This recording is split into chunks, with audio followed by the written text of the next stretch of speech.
Naalala ko lang last year mga ka-riders, may na-review tayong motorsiklo sa Rusi Halang Kalamba, siguro April 2024. Kaya lang 110cc lang po yun eh. Hindi ako nagkakamali, yun po yung Rusi Delta X 110. So naghahanap po tayo ng 125 version yun para mas malakas, diba?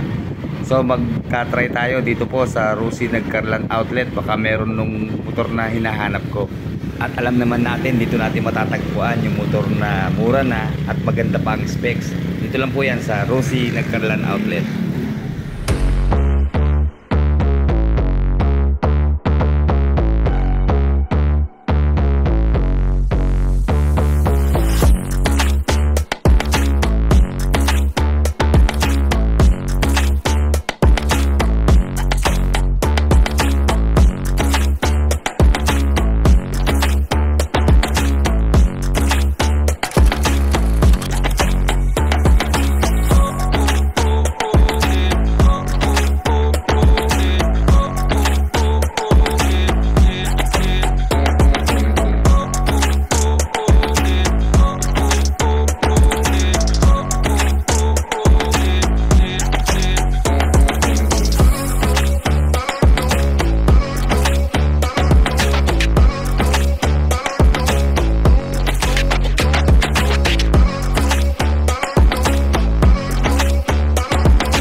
Madali lang po malolocate itong Rusi Nagkarlan Outlet. Magkalagpas lang po ng Villa Gregorio Resort po sa Barangay Buboy, Nagkarlan. Ngayong January 2, 2025 na. Happy New Year po sa ating lahat mga ka-riders. Dito naman po tayo magkakanvas ng motorsiklo sa Rusi Nagkarlan Branch.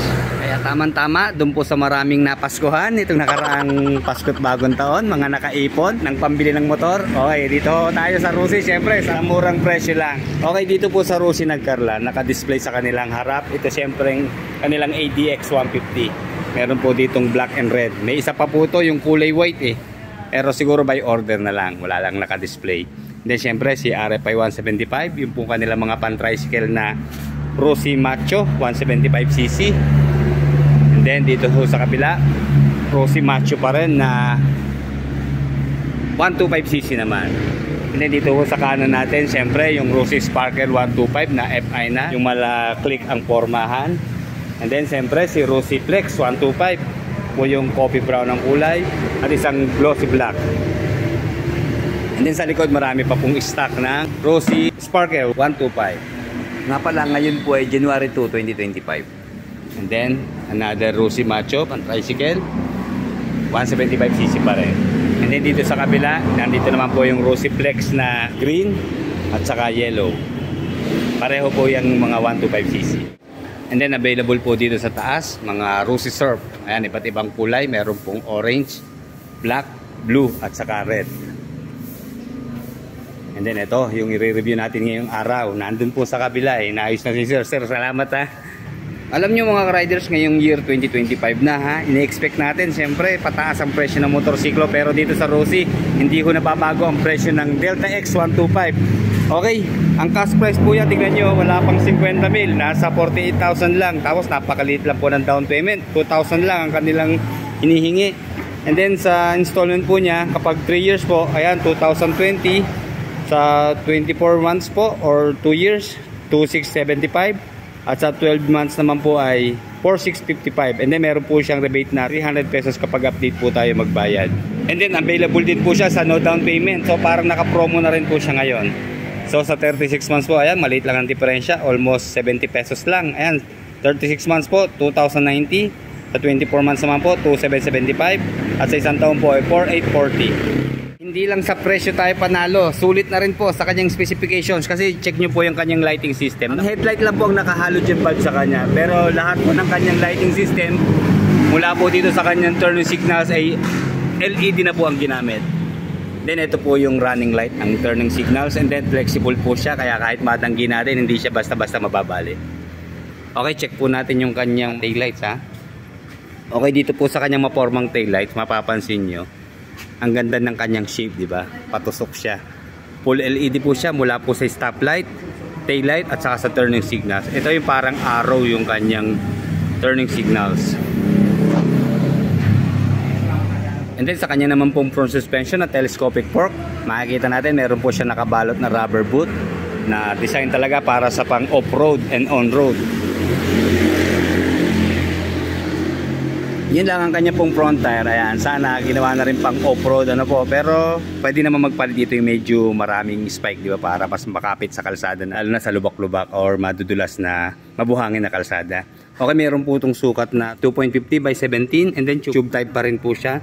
Okay, ang brand po niya ay Seiyun NJK.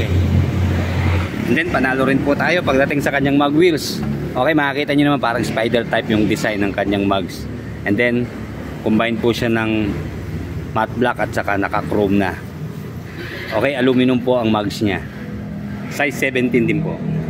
And then sa braking system, combine po siya ng disc at saka drum. Dito po sa front naka single disc na meron pong dual piston caliper. At naka-drum naman po sa kanyang rear brake.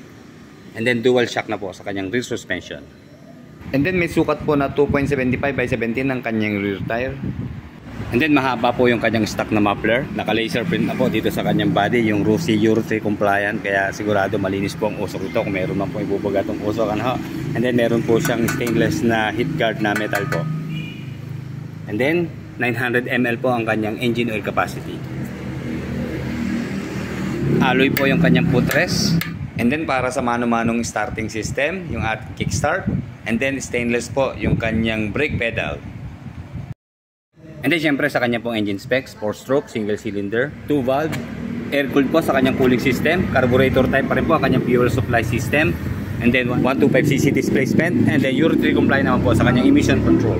And then 4-speed semi-automatic po ang transmission ng Delta X125. Okay, rotary naman po ang kanyang gear shift pattern.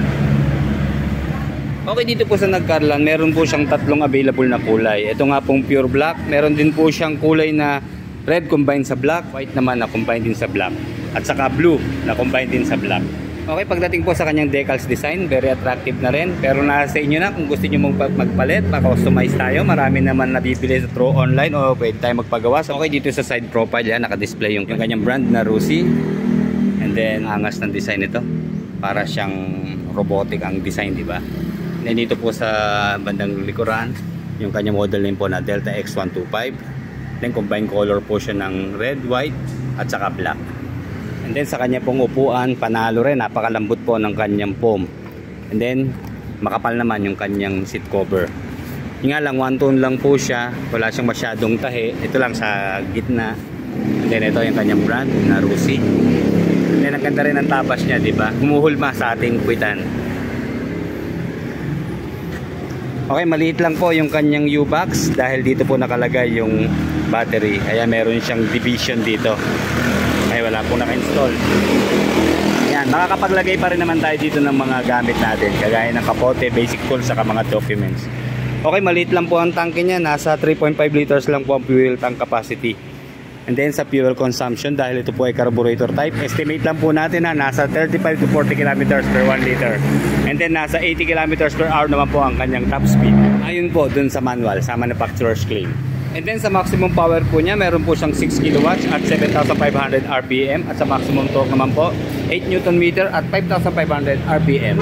And then tumitimbang po siya ng 90 kilos sa kanyang dry weight. And then wala po tayong details about sa kanyang ground clearance, pero estimate ko po medyo mataas ang kanyang ground clearance. Nasa 150 mm po siguro yan. And then para matansya po natin itong kanyang seat height, upuan na po natin. Tingin ko mababa lang mga riders ang seat height dito.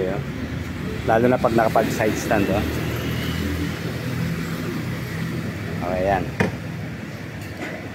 Tingin ko po nasa 770 mm. Kasi medyo hindi natin mailapat ng gusto yung ating dalawang pa Pero kaya naman. Makitid pati yung upuan niya. Wow. Panalo talaga ang RUSI pagdating sa suspension. Alam niyo, napakalambot po talaga Unahin ko na to kasi walang ka-problema sa lubak. Sigurado hindi tayo masasaktan. Ayan kita nyo naman di ba? Tingnan nyo yung response niya. Napaka-soft ng kanyang bouncing. Hindi tayo mahirapan dito. Wala tayong narinig na lagutok, langit-ngit. Tahimik siya mga riders. Nga pala, naka-full digital na po yung kanyang panel. Wala lang tayong battery para makita natin yung design ng kanyang mga indicators.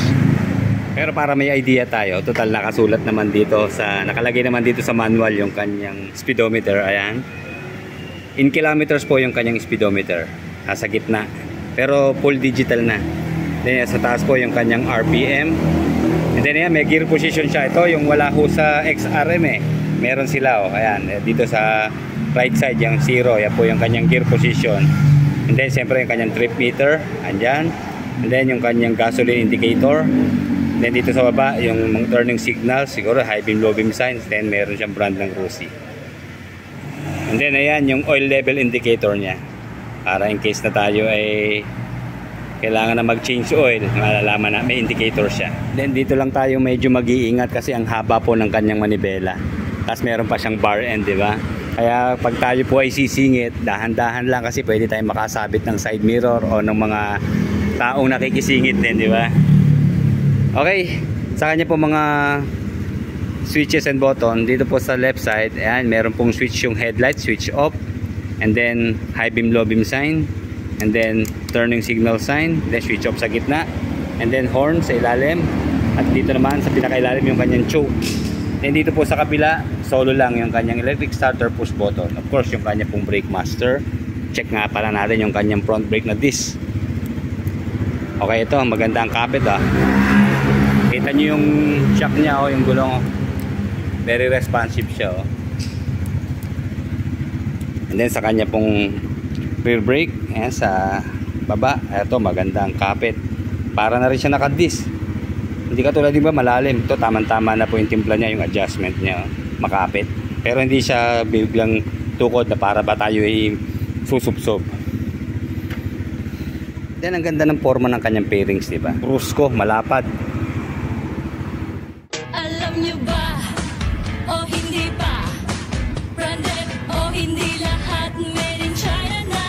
Rusi Motors, 58 years na, 1954 ito'y lumaganap na.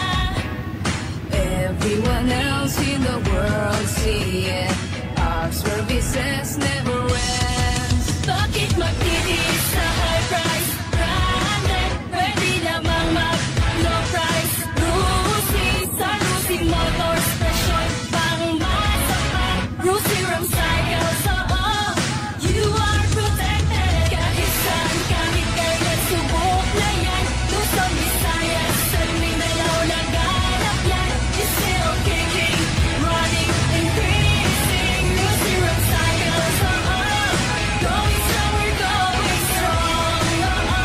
And that's what makes us beautiful. So sikat mo, you got it wrong. Hindi kami magsasara, kundi magdagdag pa. Conspiracy, iwasan na. Chismis at paninira dyan ay papangit ka. Everyone else in the world see it. Hello po, Happy New Year! I'm Tim, sales in charge po ng Nagcarlaos Outlet. Pwede niyo po kaming bisitahin dito po sa Nagcarlan Outlet along the road, Barangay Bugoy po, Nagcarlan, Laguna. Kung busy naman po kayo, pwede niyo pong puntahan ang aming Facebook page, Rusi Nagcarlan Outlet. Happy New Year po! Thank you!